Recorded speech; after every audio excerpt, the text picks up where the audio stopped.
Times Punjab Kesari और मैं हूं आपके साथ रहना। आज वर्ल्ड अस्थमा डे है और इसी सिलसिले पर हम मौजूद हैं कैलाश दीपक हॉस्पिटल में, जहां अस्थमा को लेकर एक खास कार्यक्रम आयोजित किया गया है। बढ़ते प्रदूषण, बदलते मौसम की वजह से जो अस्थमा की समस्या है वो लगातार बढ़ती जा रही है और एक स्वास्थ्य चुनौती बन गई है। इन्हीं सब मुद्दों पर बातचीत करेंगे और हमारे साथ मौजूद हैं डॉक्टर सुधीर कुमार गुप्ता।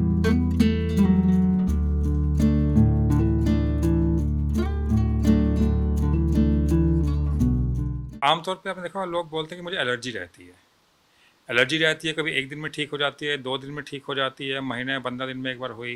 लेकिन धीरे धीरे एलर्जी की फ्रीक्वेंसी बढ़ती जाती है, लगभग रोज़ होने लगती है और लंबे समय तक चलती है। अगर ऐसा धीरे धीरे बढ़ता है तो ये मान के चलें कि कहीं ना कहीं अस्थमा की शुरुआत हो चुकी है। इसके लिए अपने चिकित्सक से संपर्क करें और इस चीज़ का ध्यान रखें, निदान करवाएं कि हमारा जो है अस्थमा डायग्नोज हो जाए, उसका प्रॉपर ट्रीटमेंट हो जाए। क्या पॉल्यूशन ही इसका मुख्य कारण है या बदलते मौसम की वजह से भी होता है? सिर्फ पोल्यूशन का कारण नहीं है। जो अस्थमा के रोगी होते हैं उनको जेनेटिक्स उनकी जो है अस्थमा के लिए होती है, उनके जीन्स होते हैं उनके अंदर अस्थमा के। साथ ही साथ जो पोल्यूशन होता है या एनवायरमेंटल रीजन होते हैं वो मिलते हैं। जब दोनों चीज़ें मिलती हैं तभी अस्थमा होता है। किसी को ऐसा एनवायरनमेंट में रहता है जहाँ पे अस्थमा हो सकता है लेकिन उसके अंदर जीन्स नहीं है अस्थमा के, तो उसका अस्थमा नहीं होगा।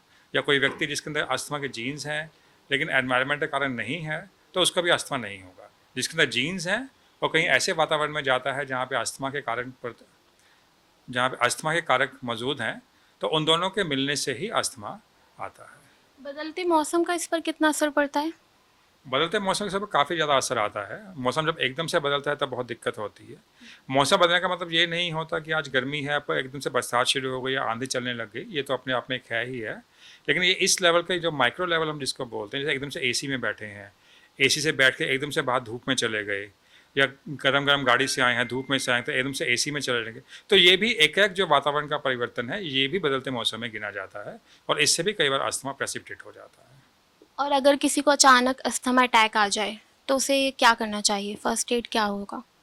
किसी को अचानक अस्थमा अटैक आ जाए तो सबसे इंपॉर्टेंट चीज़ को शांत रहना चाहिए। पैनिक क्रिएट ना करें। पैनिक क्रिएट करने से अस्थमा बिगड़ेगा, सुधरेगा नहीं। अपने आप को जो सांस है उसको सीमित करें। बहुत तेज़ सांस लेने की कोशिश ना करें। कंजेशन महसूस होती है, ऐसा महसूस होता है कि जैसे सांस अंदर नहीं जा रहा, तो उससे घबराएं नहीं। आराम से धीरे धीरे सांस लें और धीरे धीरे छोड़ें। इससे बहुत हद हम कंट्रोल कर सकते हैं। और अक्सर सबको लोगों डॉक्टर्स ने उनको अस्थमा की रिलीवर मेडिसिन दी होगी, एमरजेंसी में क्या करें, कौन सी मेडिसिन लें। उस मेडिसिन को हमेशा अपने पास रखें।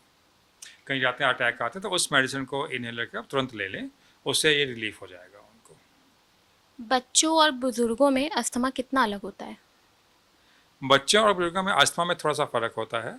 बच्चे अक्सर अस्थमा के अटैक से कहते हैं कि मैं अच्छा नहीं लगता, मैं ये काम नहीं करूँगा, इसमें परेशान हो जाता हूँ, मुझे अच्छा नहीं लगता, सब लोग मेरी हंसी उड़ाते हैं। एग्जैक्टली वो बता नहीं पाते कि वो महसूस क्या कर रहे हैं, लेकिन वो लाइफस्टाइल में इस तरह का बिहेवियर देते हैं कि जैसे उनको ये चीज़ पसंद नहीं है, जबकि वो चीज़ पसंद ना होना की वजह नहीं होती, बल्कि वो उस चीज़ से कॉप अप नहीं कर पा रहे हैं, उससे मेल नहीं खा पा रहे हैं। उनकी जो फिजिकल एक्टिविटी और स्ट्रेंथ है उससे मेल नहीं खा पा रही है।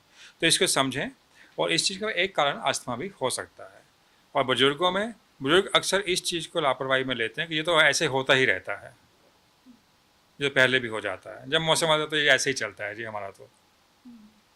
तो इस चीज़ का अंतर रहता है उनकी मानसिकता में। तो उनको ये समझाना होता है कि मेडिसिन आप बराबर लीजिए, तो ये सब समस्याएं भी आपकी कंट्रोल में आ जाएंगी। तो अस्थमा पूरी तरह से ठीक हो सकता है या सिर्फ इसे मैनेज किया जा सकता है? अस्थमा हमारी एक आनुवंशिक स्थिति है, जीन्स के साथ होती है। तो इस जीन्स को तो हम शरीर से अलग नहीं कर सकते, इम्यूनिटी सिस्टम का ही एक हिस्सा है। तो ये कोई सोचे कि हम कोई कोर्स लेंगे मेडिसिन का या कुछ ऐसी मेडिसिन लेंगे जिसे एक बार लिया ख़त्म हो गया, तो ऐसा नहीं होगा। इसको कंट्रोल में रखा जा सकता है और इस हद तक कंट्रोल में रखा जा सकता है कि हमें महसूस ही नहीं होता कि हमें अस्थमा भी है।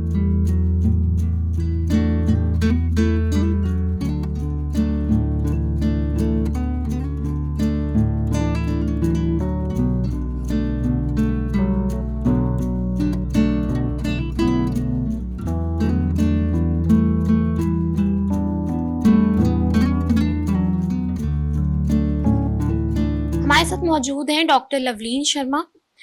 मैम, सबसे पहला सवाल मेरा आपसे ये है कि आज के समय जो अस्थमा की जो प्रॉब्लम है, केसेस हैं, ये इतना क्यों बढ़ रहा है? इसका एक मुख्य कारण हो सकता है बढ़ता हुआ पोल्यूशन। हमारी राजधानी दिल्ली, जिसे आप जानते हैं दुनिया की वर्ल्ड मोस्ट पोल्यूटेड सिटी है।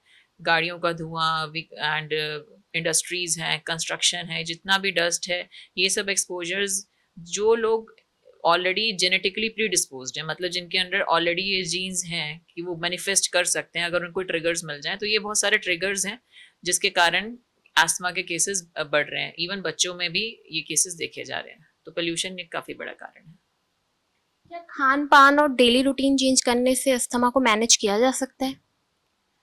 देखिए, अस्थमा को मैनेज करने के लिए मेन तो आपके इनहेलर्स ही होते हैं, बट डेफिनेटली लाइफस्टाइल में भी कुछ चेंजेस आप कर सकते हैं। जैसे कि आपको कुछ चीज़ों का ध्यान रखना चाहिए। आपका जो आसपास को जो एनवायरनमेंट है जिसमें आप रहते हैं, तो जितना आप डस्ट कंट्रोल कर पाएँ, खाने पीने पर भी मैं आऊँगी, बट पहले हम डस्ट कंट्रोल की अगर बात करें, डस्ट माइट्स जो होते हैं, बहुत छोटे छोटे कीड़े होते हैं जो हमारी डस्ट में मौजूद होते हैं और माइक्रोस्कोप से देखेंगे, आपको आंखों से नज़र नहीं आएंगे। बहुत मेजर ट्रिगर होते हैं आस्थमा का और एलर्जीज़ का।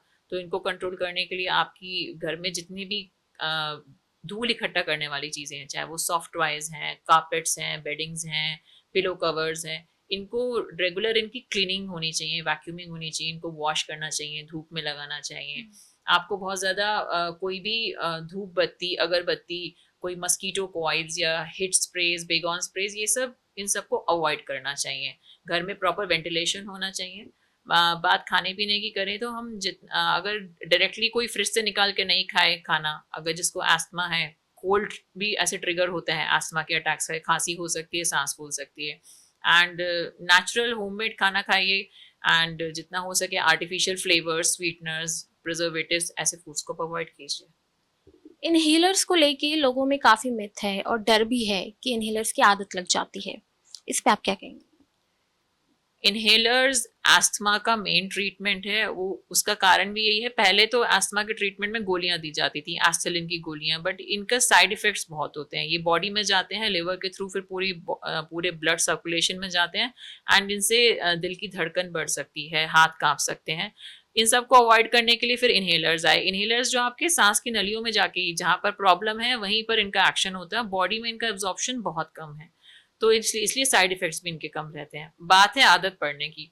आदत जैसा कुछ नहीं होता, ये एडिक्टिव नहीं होती हैं पहले तो इनकी दवाइयाँ। ये कोई ऐसी कोई मेडिसिन नहीं है, कोई ड्रग्स नहीं है हेरोइन जैसे, या फिर जिनकी आदत पड़ जाएगी, या फिर ना ही स्मोकिंग है ना अल्कोहल है।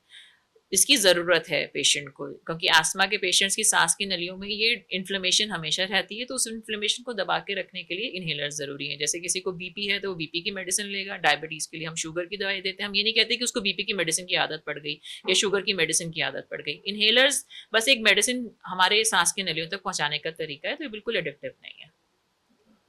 आम लोगों को आप क्या सलाह देंगे कि अस्थमा से कैसे बचाव करें वो? जनरल पब्लिक को मेरा यही मैसेज है कि कभी अगर आपको ऐसे कुछ सिम्टम्स महसूस होते हैं कि आपको लग रहा है कि मौसम चेंज होने पर आपको सांस उखड़ने लगती है, सीटियाँ सी बजती हैं छाती में, या कफ होने लगता है, कहीं धूल मिट्टी में गए तो खांसी हो रही है, रुक नहीं रही है, रात के समय ये सिम्टम्स ज़्यादा हो रहे हैं, सुबह उठने के बाद में ज़्यादा हो रहे हैं, आपकी फैमिली में ऐसी कोई हिस्ट्री है, आपके मदर फादर, भाई बहन, दादा दादी, किसी को सांस की दिक्कत थी, तो ऐसे में आपको अपने डॉक्टर्स के संपर्क में आना चाहिए। अपने चेस्ट फिजिशियन को संपर्क करें, वो आपकी जांच करेंगे, क्लिनिकली एग्जामिन करेंगे, कुछ टेस्ट करेंगे, एंड अगर अस्थमा डायग्नोज होता है तो उसका फिर प्रॉपर इलाज, सही समय पर इलाज हो तो अस्थमा को बेटर मैनेज किया जा सकता है। बहुत बहुत शुक्रिया। तो ये थी हमारे साथ डॉक्टर लवलीन, जिन्होंने हमें बताया कि अस्थमा को कैसे कंट्रोल कर सकते हैं, और ये भी बताया कि अस्थमा को अगर सही समय पे इलाज मिल गया तो हम इसे मैनेज कर सकते हैं। मैं रहनमा, कैमरामैन विनोद के साथ, नवोदय टाइम्स पंजाब केसरी, दिल्ली।